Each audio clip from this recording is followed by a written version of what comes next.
لیکن پھر بھی اپنے تئیں پاکستان ہر ادوار کے اندر بحیثیت ملک آواز اٹھا رہا ہے. اچھا، بھارت کے اندر بہت ساری انتہا پسند تنظیمیں دہشت گردوں کو وہ پال رہا ہے. آپ دیکھیں آئے دن پاکستان میں جتنی بھی واقعات ہوتے، چاہے ہم بلوچستان کے ایشوز کو دیکھیں، را کی ہمیں انوالومنٹ ہر طرف نظر آتی ہے. تو آپ نہیں سمجھتے ہر بار منہ کی کھانے کے بعد ابھی کچھ اور اس کو کچھ وہ کہتے ہیں نا خاطر تواضع کرنی چاہیے ہمیں؟ سر پاکستان کے اندر بیشتر جو دہشت گردی کی سرگرمیاں ہوتی ہیں اس کے اندر بھارت ملوث ہوتا ہے. یا تو پس پردہ ہوتا ہے یا فرنٹ پہ ہوتا ہے. بہت سی دفعہ ہمیں ڈیٹیلز بھی ملتی رہیں اور بہت ہمیشہ جو ہے وہ یہی چاہتا رہا ہے کہ وہ کسی نہ کسی طرح پراکسی وار کے ذریعے یا اس وقت آپ کو پتہ ہے 5th جنریشن اور بہت ساری اور ڈفرینٹ طریقے سے سائبر ورلڈ کے تھرو اور بہت ساری طریقے سے جو ہے وہ پاکستان کو جو ہے وہ للکار رہا ہے ہر میدان کے اندر. اور ابھی آپ نے دیکھا LOC کی وہ پاداش کو بھی پامال کرتا ہے، وائلیشن کرتا ہے. اور سیاچن کے اور بھی باقی جتنے بھی ہمارے فرنٹس ہیں ان کے اوپر جو ہے وہ انڈیا جو ہے وہ ظلم کرتا آ رہا ہے. اب اس وقت بین الاقوامی دنیا کا کام ہے کہ جو ہے وہ جاگیں اور وہ اس کے خلاف سینکشنز لگائیں. جس حساب سے وہ ظلم کر رہا ہے معصوموں کے اوپر، جس طرح ڈسکریمنیشن ہو رہی ہے، ہیومن رائٹس کی وائلیشن ہو رہی ہے، وومن رائٹس کی وائلیشن ہو رہی ہے، معصوم بچوں کے ساتھ جو زیادتیاں ہو رہی ہیں وہاں پہ، تو اس کے خلاف ہر فورم پہ بات ہونی چاہیے. اور میں بلکہ آپ کو بھی خراج تحسین پیش کروں گا کہ آپ نے اتنا ٹاپک اس کو آپ ہائی لائٹ کر رہے ہیں اور کرنا بھی چاہیے، کیونکہ یہ ایک ملک کی، ہمارے ملک کی، پاکستانیوں کی اور ملک سے بھی اوپر جا کے اگر بات کریں تو انسانیت کی بات ہے. بہت اچھی بات کی عرفان صاحب. آپ نہیں سمجھتے کہ پہلے ہی بھارت اتنا دبا ہوا ہے، ہم نے ہر پلیٹ فارم پہ اس کا جو مکروہ چہرہ ہے ہم نے پوری دنیا کو دکھایا ہے. کیا چاہتا ہے، اس کے کیا مقاصد ہیں، ہر بار پاکستان پر ہی کیوں بلیم دیتا ہے؟ آپ سمجھتے ہیں کہ یہ جو اس کی روش ہے اگر نہ رکی، اس سے قبل جنرل مشرف صاحب نے بھی کئی بار ان کو ڈنکے کی چوٹ پر ان کے تمام جو حملے ہیں ان کا ڈیفینس کیا اور بھرپور جواب دیا. آپ سمجھ رہے ہیں کہ کیا اس کا جو حل ہے وہ سیاسی حل ہے یا؟ دیکھیں میں آپ کو بتاؤں، a leader is one who knows the way, goes the way and shows the way. Basically ہمارے یہاں فقدان ہے لیڈرشپ کا. ہمارے یہاں سب سے بڑا ایشو ہے. آپ نے جب بات کی، بھائی نے میرے بات کی، میں ان کی بات کو آگے تھوڑا سا بڑھاؤں گا کیونکہ یہ ایشو ایسا ایشو ہے کہ جس کو آپ کی ویورشپ کو جو ہے وہ وہاں تک بھی یہ میسج جانا ضروری ہے. بیسک ایشو ہے سی پیک.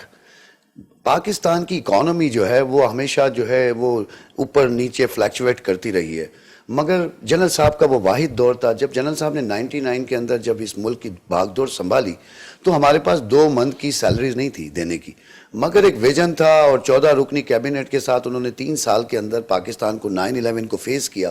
اور پچھلے دنوں ان کی کتاب جب بش کی میں پڑھ رہا تھا تو اس میں انہوں نے باقاعدہ یہ بلا کیٹیگوریکلی یہ کہا کہ سب سے زیادہ اگر ہمیں کسی نے نقصان پہنچایا تو وہ جنرل مشرف صاحب نے پہنچایا. سی پیک بیسیکلی وہ اکانومک ایسی ہماری جو بوسٹ اپ ملنی ہے اس کو، وہ ان کو نظر آ گئی ہے. اور پھر وہ چیزیں جو ہے وہ سمجھ یہ رہے ہیں کہ ان کی اکانومی اگر مضبوط ہوگی تو ان کا دفاع بھی مضبوط ہوگا. جب ان کا دفاع مضبوط ہوگا تو ان کا عام گراس روٹ کا جو ایک انسان ہے وہ بھی مضبوط ہوگا. سی پیک بیسیکلی ایک ایسا اکانومیکل ہب ہے وہ کہ جس سے آپ کی پاکستان کی سب سے بڑا جو ایشو ہے بے روزگاری وہ ختم ہوگی. پاکستان کا جو اس وقت معاشی بحران ہے، جو پاکستان کو معاشی چیلنجز ہیں، اس کا سب سے بڑا توڑ اور جو اس کا بیک بون ہے وہ آپ کا سی پیک ہے. تو انڈیا، امریکہ اور ایسے تمام ممالک جو ان کی ہاں میں ہاں ملانے والے ہیں وہ نہیں چاہتے کہ سی پیک جو ہے وہ پاکستان کے اندر جو ہے کامیابی سے آگے بڑھے. مگر انشاءاللہ تعالی یہ جو چیزیں ہیں وہ انشاءاللہ بہت اسپیڈ سے آگے بڑھ رہی ہیں اور افواج پاکستان کو میں اس کا کریڈٹ دوں گا. جنرل مشرف صاحب کا یہ ایک ویژن تھا کہ گوادر پورٹ فنکشنل ہو.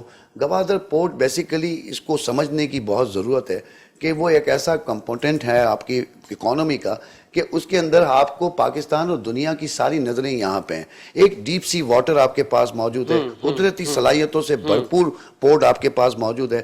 پچھلی حکومتوں کو میں یہاں پہ ضرور یہاں پہ ان کو میں نشانہ بناؤں گا اس بات کے اوپر کہ ان کے پاس بہت سارا ٹائم ملا. 3 حکومتیں انہوں نے کی، مگر اپارچونسٹ حکومتیں تھیں وہ.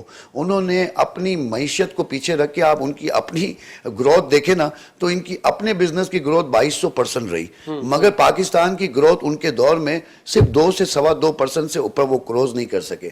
تو اس وقت جو پاکستان کی موجودہ حکومت ہے جب وہ آئی تو وہ بھی یہی سمجھ رہی تھی کہ ہم آئیں گے اور ایسے کریں گے اور ویسے کریں گے اور سب کچھ صحیح ہو جائے گا اور ہم پاکستان کو ترقی کی طرف لے جائیں گے. مگر جب حکومت میں وہ آئے تو انہیں پتہ چلا کہ اتنا سارا برڈن پیچھے کی حکومتوں نے چھوڑا ہوا ہے. اس پہ آپ معظم صاحب کیونکہ اپوزیشن میں ہے، وفاق میں، آپ نہیں سمجھتے؟ عرفان صاحب نے کہا کہ اکنامیکل کرائسس سے ہمارا ملک گزر رہا ہے، کیوں نہ جو قائد حزب اختلاف کی تنظیمیں ہیں، اپوزیشن کی تنظیمیں، وفاق کے ساتھ بیٹھ جائیں اور ایک کولیشن کے ساتھ ان تمام معاملات پر بیٹھ کے بات کریں ملک کی تعمیر اور ترقی کے لیے. دیکھیں ساجد، پہلے میں بھائی کی بات کو کمپلیٹ کر دوں. اگر انڈیا پاکستان سے کسی وجہ سے خوف زدہ ہے تو وہ وجہ ہے ایٹامک پاور ہونے کی وجہ ہے. اور ایٹامک پاور کا پلانٹ پاکستان کو کس نے دیا آپ کو بھی پتا ہے، بچے کو پتا ہے، پوری دنیا کو پتا ہے. اگر انڈیا پاکستان سے ڈرتا ہے یا پاکستان کی طرف چڑھائی نہیں کرتا تو وہ ہماری میزائل ٹیکنالوجی ہے. وہ کس نے دی آپ کو بھی پتا ہے، شہید محترمہ بے نظیر بھٹو نے دی. اچھا، اب آپ بات کرتے ہیں اکانومی کی. اکانومی کے اندر اس وقت اکانومی کو اگر ہم ڈیوائیڈ کریں تو کم سے کم 7 سے 8 میجر مطلب ہیڈنگز ہیں جس کے نام اسے ڈیوائیڈ کرتے ہیں. ایک تو سب سے پہلے ڈیولپمنٹ پلاننگ جس کا فقدان آپ کو نظر آتا ہے. پھر ہم ان امپلائمنٹ کی بات کرتے ہیں، پاورٹی کی بات کرتے ہیں، انفلیشن کی بات کرتے ہیں، انکم گروتھ کی بات کرتے ہیں، ڈیٹ، پبلک ڈیٹ کی بات کرتے ہیں. جتنی بھی پلاننگ ہے وہ تو وفاقی حکومت سے نظر آ رہی ہے، البتہ یہ کہ اس کے ثمر عوام تک کب جائیں گے ابھی اس کا ویٹ ہے. پلاننگ کیا نظر آ رہی ہے آپ مجھے بتائیں نا. یہ پلاننگ نظر آ رہی ہے کہ اس وقت 2020 کی جو فسکل ایئر کی آپ کی پلاننگ تھی اس سے انفلیشن ریٹ پاکستان کا آپ کو پتا ہے. آپ کا state bank of Pakistan news papers کے اندر پرنٹ کرتا ہے، اپنی پریس ریلیز کے اندر دیتا ہے کہ اس وقت ہمارا انفلیشن ریٹ دنیا کے تمام ممالک سے زیادہ ہے. ہم 10.74 کے اوپر موجود تھے. ٹھیک ہے، اس سے پہلے اگر آپ چلے جائیں 2017 سے اسے کمپیئر کریں یا 18 سے کمپیئر کریں، we were 3.93. تو فرق آپ دیکھیں نا، ڈبل نہیں ہے، ٹرپل نہیں ہے، مطلب مور دین 3%. تو اس کا وجہ یہ ہے کہ آپ کے پاس پلاننگ نہیں ہے، آپ کے پاس روڈ میپ نہیں ہے، میں آپ کے پاس. کہوں گا کہ اگر ان کے پاس پلاننگ نہیں ہے جی تو سر آپ کے پاس تو 3 حکومتیں آئیں. سر میں بتاتا ہوں سر، یہ آپ نے اچھا ہوا بیچ میں انٹرپٹ کیا، میں آپ کو اس بات کا جواب دیتا ہوں. ہمارے پاس جو 3 حکومتیں آئیں نا، آپ نے حکومت کرنے کب دی؟ 2 سال کی حکومت آپ 3 حکومتیں کہتے ہیں، 2.5 سال کی حکومت کو آپ نے 5 سال کمپلیٹ کب کرنے دیے ہیں؟ زرداری صاحب نے جو 5 سال کمپلیٹ کیے اس کے اندر بھی میں آپ کو بتاؤں، ہم نے ایک اس کے اندر شروع کے اندر ہم نے کس طرح جان چھڑائی ڈکٹیٹر سے. اس ملک کے اندر جو ایک ڈکٹیٹر نافذ عمل تھا، اس کے بعد جو ہے وہ جب ہم جمہوریت، بھائی جان آپ کی جب بات کریں گے میں بھی انٹرپٹ نہیں کروں گا، یہ ایک تہذیب. تو کہنے کا مقصد یہ ہے کہ جس وقت جمہوری حکومت، جمہوریت کے پہیے کو ہم نے گامزن کیا، دوبارہ چلانا شروع کیا، اس وقت سی پیک کی بھائی نے بات کی. سی پیک کو ایکچولی امپلیمنٹ ہی زرداری صاحب نے کرایا. چائنا سے دوستی کی اگر آپ بات کرتے ہیں تو بھٹو صاحب نے ہی چائنا کو پاکستان کی طرف راغب کیا اور ایک دوستی کی مثال قائم کی، جو کہ آج تک آپ کو شاید یاد ہو. ہم تو سب ینگ ہیں لیکن ہمارے بزرگ ہمیں بتاتے ہیں کہ پاک چین دوستی وان سوئے کے نعرے لگا کرتے تھے. تو میرے بھائی یہ ساری چیزوں کے پیچھے ایک لیڈرشپ ہے اور وہ لیڈرشپ لیڈ کر رہی ہے فرام دا فرنٹ، اور وہ بھٹو صاحب سے لے کے آج تک آپ کو نظر آتی ہے. مجھے بریک کا کہا جا رہا ہے، بریک کے بعد ہم اکنامی پہ بھی بات کریں گے اور تعمیر اور ترقی پہ بھی بات کریں گے. ایک بریک لیتے ہیں، بریک کے بعد آتے ہیں.